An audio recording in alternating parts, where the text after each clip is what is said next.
Introduction.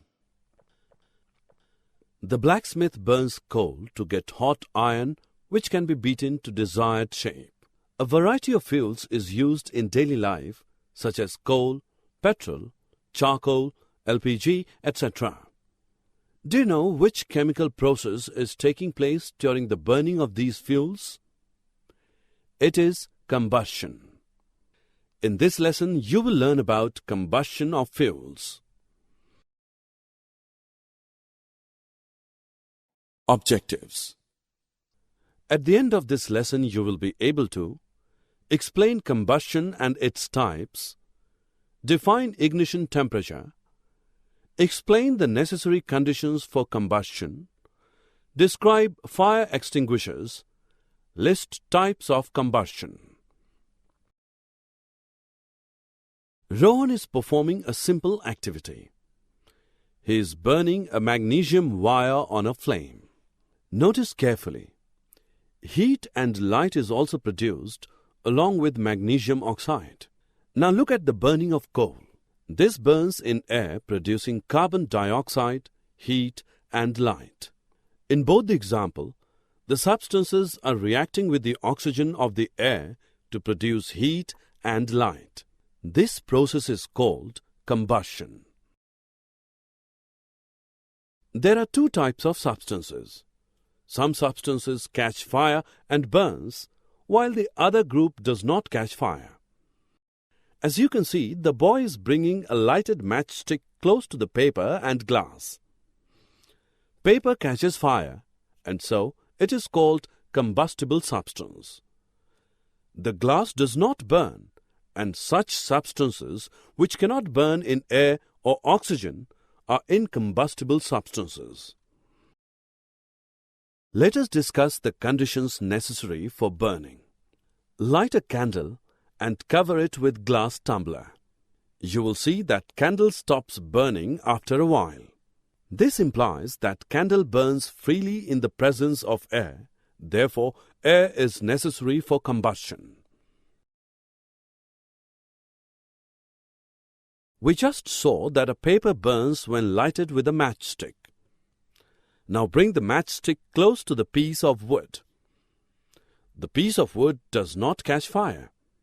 One lighted matchstick is not able to burn the piece of wood, but a piece of paper burnt quickly. This is because a piece of wood has not reached its ignition temperature. Ignition temperature is the lowest temperature at which the substance catches fire. Your mother would have told to keep burning matchstick or a lighter away from LPG gas stove in the kitchen. This is because LPG catches fire very easily. Similarly, you must have seen no smoking sign board at the petrol pumps. It is because petrol also catches fire very easily, and therefore it is advisable not to smoke at the petrol pumps. Substances like LPG and petrol are inflammable because they have low ignition temperature, due to which they readily catch fire.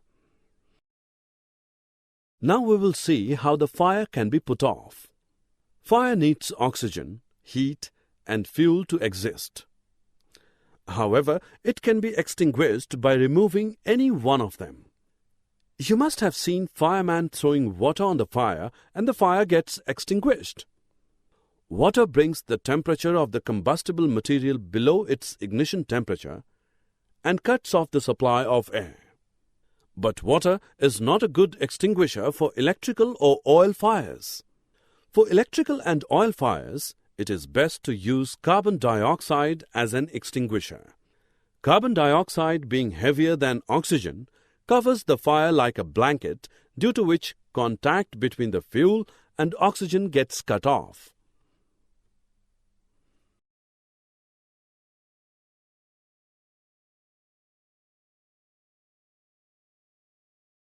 Let us now look at types of combustion.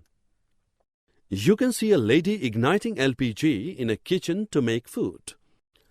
LPG burns quickly, producing a lot of heat. This type of combustion is called rapid combustion. When white phosphorus is left in the open for some time, it catches fire.